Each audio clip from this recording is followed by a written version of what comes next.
J'appelle Christophe, qui va vous présenter Le Temps des Secrets, un film magnifique. Merci. Vous imaginez l'émotion et le plaisir que j'ai à être là ce soir.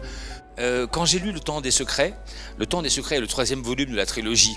Donc je ne vais pas tout vous raconter, mais le contexte, c'est que Marcel a 11 ans et il y a une fracture dans sa vie parce qu'il va quitter l'école primaire où son propre père était instituteur. Donc il quitte à la fois le cocon familial, rentre dans la cour des grands. Ça va te faire tout drôle depuis le voir tous les jours derrière son pupitre. J'allais quand même pas le faire redoubler pour mon plaisir.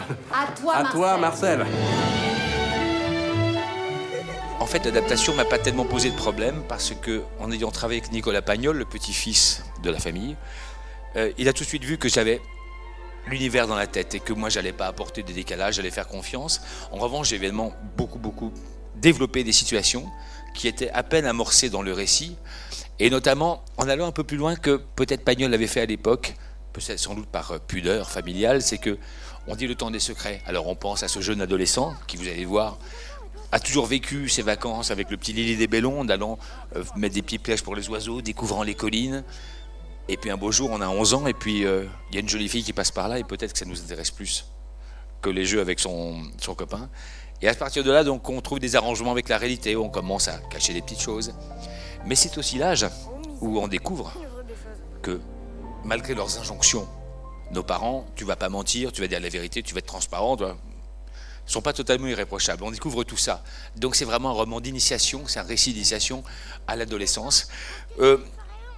Certes, dans la lignée des 2 premiers films, de La gloire de mon père et Le château de ma mère, tout simplement parce que on ne peut pas faire le malin avec Pagnol, tout simplement parce que lui, il n'a pas fait le malin avec nous.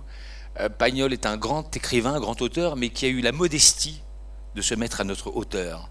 Et puis je voulais avoir un mot particulier, évidemment, penser à toute notre équipe du festival, dont je vois des visages familiers ce soir. Et puis avoir un mot, parce que si je fais du cinéma, c'est évidemment aussi grâce à ma grand-mère, c'est grâce à mon oncle Jacques Perrin aussi.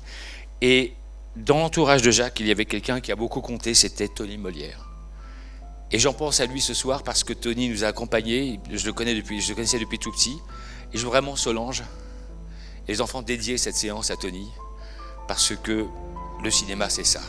C'est compliqué le cinéma, parfois, on découvre des choses pas bien, mais quand on découvre des gens comme Tony, tout d'un coup, c'est une famille. Et c'est un peu comme Pagnol, la famille, ça compte. Merci à tous.